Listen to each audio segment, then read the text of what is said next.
한기찬은 오래된 단독주택에서 혼자 살고 있습니다.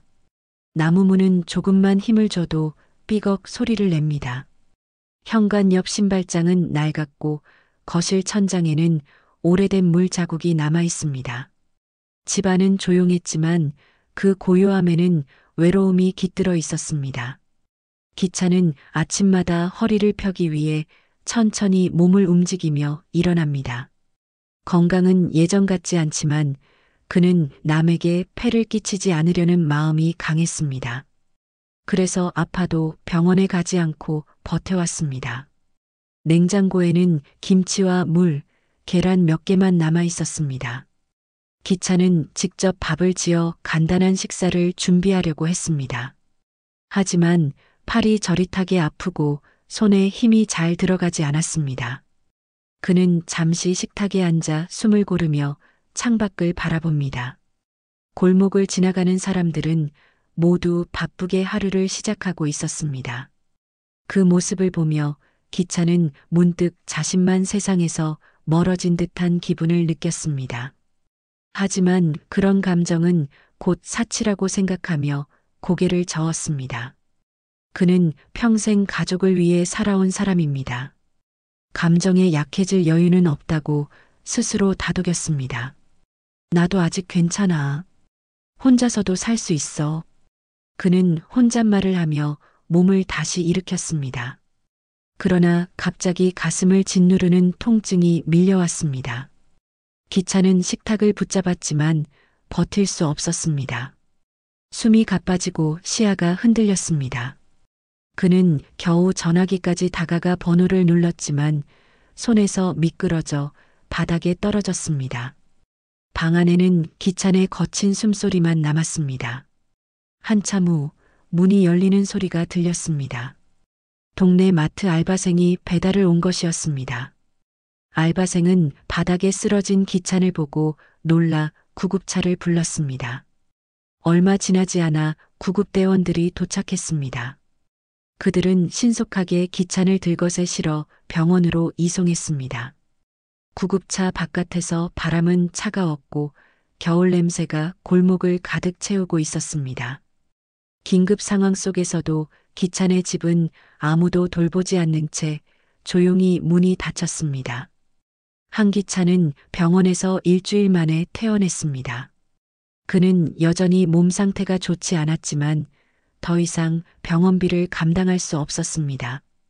퇴원 수속을 마치고 병원을 나서자 차가운 바람이 얼굴을 스쳤습니다. 집으로 돌아온 그는 현관 앞에서 한동안 서 있었습니다. 문을 열기 전 이 집이 자신을 반겨줄지 잠시 고민하는 표정이었습니다. 하지만 그를 기다리는 것은 조용하고 차가운 공기뿐이었습니다. 그는 깊은 숨을 내쉬며 집 안으로 들어섰습니다. 손에 들린 비닐봉지에는 병원에서 받아온 약과 간단한 식료품이 들어 있었습니다. 그는 먼저 전등을 켰습니다. 하지만 노후된 전등은 깜빡거리다 겨우 불이 들어왔습니다. 거실과 방은 여전히 어두웠고 난방은 오래 켜지 않아 한기가 감돌았습니다. 기찬은 외투를 벗지 않은 채 거실 한 구석에 앉았습니다. 방금 전까지 누웠던 병원 침대가 떠오르며 이상하게 그곳이 더 따뜻하게 느껴졌습니다. 하지만 병원에서 들은 자식들의 목소리가 곧 그 생각을 지웠습니다. 그들은 서로 병원비를 떠넘기며 피곤하다는 표정으로 돌아갔습니다. 그는 가슴 어딘가에서 서늘한 감정이 스며드는 것을 느꼈습니다. 이렇게 살아도 되나 그가 낮게 중얼거렸습니다. 몸을 일으켜 부엌으로 간 그는 약을 꺼내 물과 함께 삼켰습니다. 하지만 약봉지를 든 손이 미세하게 떨렸습니다. 퇴원한 지 하루밖에 지나지 않았지만 숨쉬기조차 힘들 때가 계속 찾아왔습니다. 그는 병원에서 조금 더 누워있으라는 의사 말을 떠올렸습니다. 그러나 그러기엔 연락할 사람이 없었고 도움을 청할 용기도 없었습니다. 그때 초인종이 울렸습니다. 문을 열자 막내 아들 재민이 서 있었습니다. 그는 손에 비닐봉지를 들고 있었지만 표정은 무뚝뚝했습니다. 재미는 냉장고를 열어보고는 한숨을 쉬며 몇 가지 음식을 꺼내 넣었습니다. 그러나 그것은 챙김이 아니라 의무처럼 보였습니다. 그는 오래 머무르지 않았습니다. 아버지의 건강을 묻지도 않았고 집 상태를 둘러본 후 짧은 말만 남기고 나갔습니다. 문이 닫히자 다시 고요가 집안을 채웠습니다. 기차는 혼자 남겨진 식탁 앞에 앉아 한참 동안 움직이지 않았습니다. 그 순간 자신이 세상에서 조금씩 밀려나고 있다는 사실을 깨달았기 때문입니다. 한기차는 퇴원 후 며칠 동안 집안을 정리하며 시간을 보냈습니다. 그는 오래된 서랍과 장롱을 열어보며 불필요한 물건을 버리기 시작했습니다. 먼지가 잔뜩 쌓인 상자를 꺼낼 때마다 기침이 나왔습니다. 하지만 정리라는 행동은 그에게 의미가 있었습니다. 이제 남은 시간을 어떻게 사용할지 생각하려면 과거를 먼저 정리해야 한다고 느꼈기 때문이었습니다. 거실 한쪽 장식장 아래에 숨겨둔 작은 금고를 발견한 순간 그의 손이 잠시 멈췄습니다. 금고는 먼지와 녹이 앉아 있었지만 여전히 묵직한 존재감을 뿜고 있었습니다. 그는 열쇠 꾸러미에서 낡은 열쇠 하나를 골라 금고 자물쇠에 넣었습니다. 이걸 꺼낼 날이 오긴 오는구나. 그는 낮게 중얼거렸습니다. 금고가 열리자 안에는 서류 봉투 여러 개가 가지런히 들어 있었습니다. 봉투에는 등기부 등본, 토지 매입 계약서, 임대차 계약서가 묶여 있었습니다. 서류에는 도심 재개발 예정지 주소와 작은 상가 건물 소유 기록이 적혀 있었습니다. 기차는 조용히 서류를 펼쳐보며 지난 세월을 떠올렸습니다. 가족을 부양하기 위해 건설 현장에서 일하던 시절, 그는 남들보다 오래 일했고 위험한 작업도 마다하지 않았습니다. 번 돈 대부분은 허투루 쓰지 않고 조금씩 모아 투자했습니다. 그러나 그는 이 사실을 단 한 번도 가족들에게 알리지 않았습니다. 책상 위에 서류를 펼쳐놓은 기차는 깊은 숨을 내쉬었습니다. 이제 이 재산을 어떻게 해야 할지 결정해야 한다는 현실이 다가왔습니다. 그는 서류를 정리해 가방에 넣고 외투를 챙겼습니다. 밖으로 나설 준비를 마친 뒤 현관 앞에서 잠시 멈춰 섰습니다. 이제 시작이겠지요. 혼잣말처럼 흘러나온 한마디는 그가 결심한 무언가를 암시했습니다. 그는 천천히 집을 나와 법무사 사무실이 있는 거리로 걸음을 옮겼습니다. 삐걱거리는 문이 닫히자 집안은 다시 조용해졌습니다. 한기차는 새 자식을 자신의 집으로 불렀습니다. 이유를 묻는 메시지에 그는 짧게 가족 이야기라고만 답했습니다. 오랜만에 모두 모인 거실은 어색한 공기로 가득했습니다. 장남 도윤은 시계를 자주 확인하며 바쁜 티를 냈습니다. 장녀 미정은 눈치를 보며 작은 한숨을 내쉬었고 막내 재미는 불편한 표정으로 소파에 털썩 앉았습니다. 누구도 먼저 말을 꺼내지 않았고 침묵은 길게 이어졌습니다. 세 남매는 이 자리가 오래 머물고 싶은 자리가 아니라는 생각을 하고 있었습니다. 하지만 기차는 조용한 얼굴로 세 사람을 차례로 바라보았습니다. 그는 소파 옆에 놓인 낡은 서류 가방을 손에 들었습니다.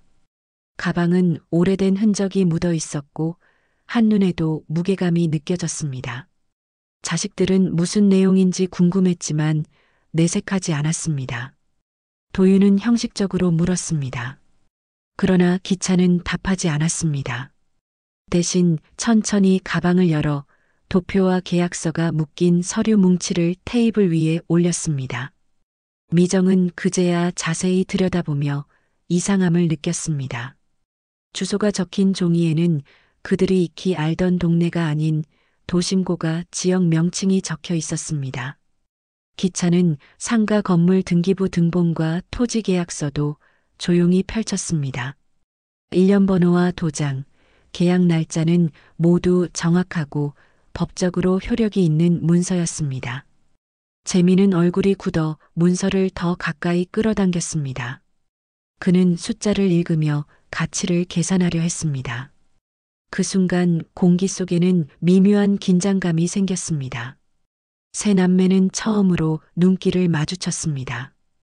그들의 눈빛에는 놀람과 불신, 그리고 계산이 담겨 있었습니다.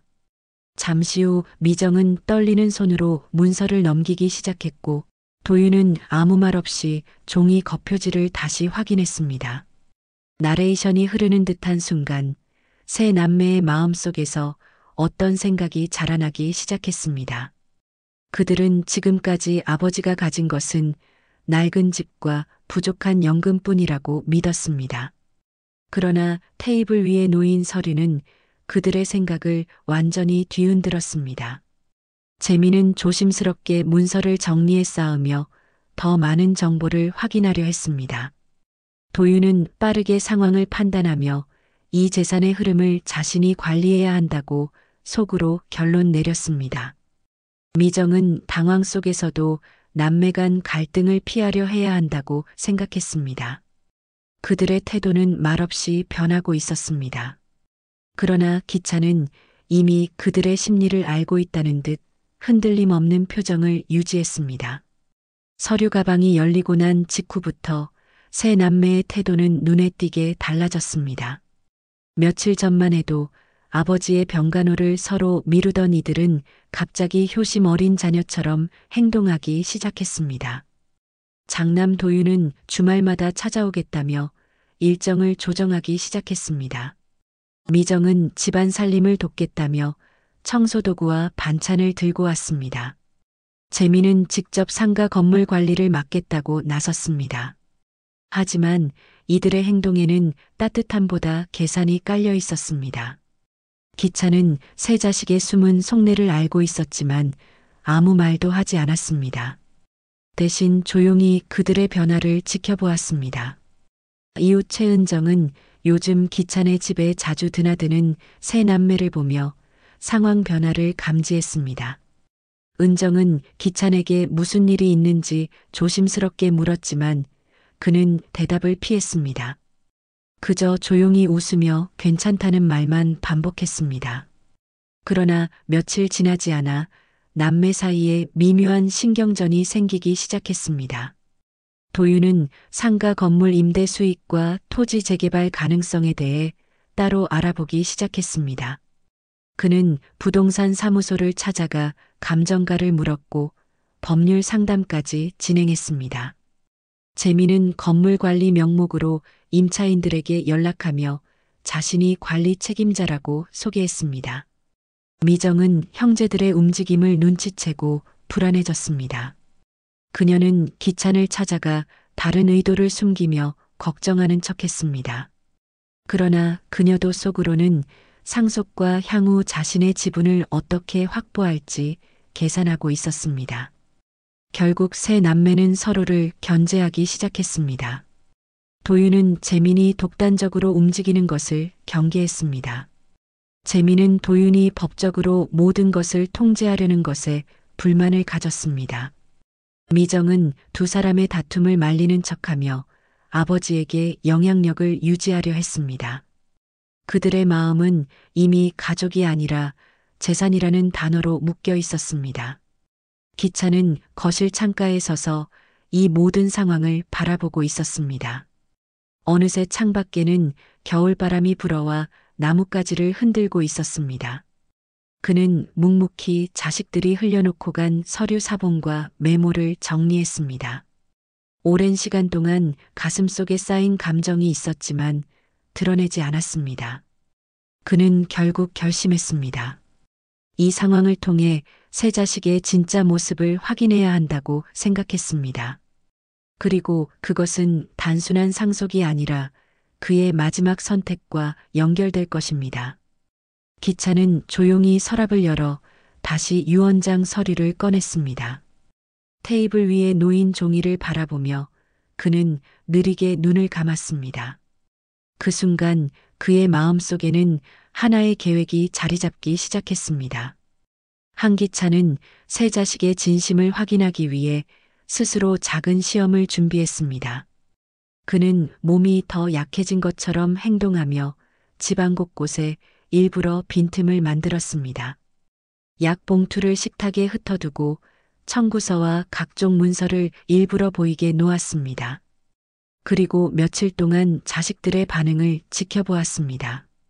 처음에는 모두 이전보다 살갑게 굴었지만 시간이 지날수록 숨겨진 욕심이 모습을 드러냈습니다. 도윤은 방문할 때마다 재산 관련 이야기를 은근히 끼워 넣으며 기찬의 반응을 떠봤습니다. 그는 상속 절차를 미리 준비해야 한다며 재산 명의를 정리하자고 설득했습니다. 그러나 그의 말투에는 걱정보다는 조급함이 느껴졌습니다. 재미는 한술 더 떴습니다. 그는 아버지 집 서랍을 슬쩍 뒤지며 인감도장과 통장 비밀번호를 찾으려 했습니다. 낮에는 건물 세입자들과 만나 임대료 문제를 언급하며 마치 건물주 대리인처럼 행동했습니다. 집에 돌아오면 아버지의 기력을 핑계 삼아 금융 업무를 자신에게 맡기라고 주장했습니다. 그러나 그의 행동은 돌봄이 아닌 통제에 가까웠습니다. 미정은 처음엔 진심으로 아버지를 걱정하는 듯 보였습니다. 그녀는 반찬을 가져오고 병원 예약도 도와주었습니다. 하지만 형제들이 앞서 움직이자 마음이 흔들려 하나둘 계산적인 태도를 보이기 시작했습니다. 그녀는 어느 날 이웃 최은정을 찾아가 기찬의 건강 상태를 은근히 캐물었습니다. 은정은 미정의 속내를 느꼈지만 모른 척하며 말을 아꼈습니다. 그러나 이후 은정은 기찬에게 자식들의 행동을 조심하라고 조용히 알려주었습니다. 기찬은 은정의 말에 고개만 끄덕이며 이미 알고 있다는 듯한 표정을 지었습니다. 그리고 준비해둔 작은 녹음기를 서랍에서 꺼냈습니다. 그는 자식들과 나눈 중요한 대화를 기록하기 시작했습니다. 어떤 말들은 칼보다 깊게 마음을 베었습니다. 서류만 정리되면 괜찮지 않을까, 미리 대비하는 게 가족을 위한 길이다. 같은 말은 부드럽지만 차가운 속내를 드러냈습니다. 며칠 뒤 기찬은 조용히 법무사 사무실을 다시 찾았습니다. 책상 위에 올린 파일에는 자식들의 행동 기록과 녹취, 그리고 재산 내역이 정리되어 있었습니다. 법무사는 문서를 훑어보며 묵직한 표정으로 한참을 침묵했습니다. 그리고는 상속유언에 특별 조항을 추가할 것을 제안했습니다. 기찬은 천천히 고개를 끄덕였습니다. 그의 얼굴에는 후회도 분노도 없었습니다.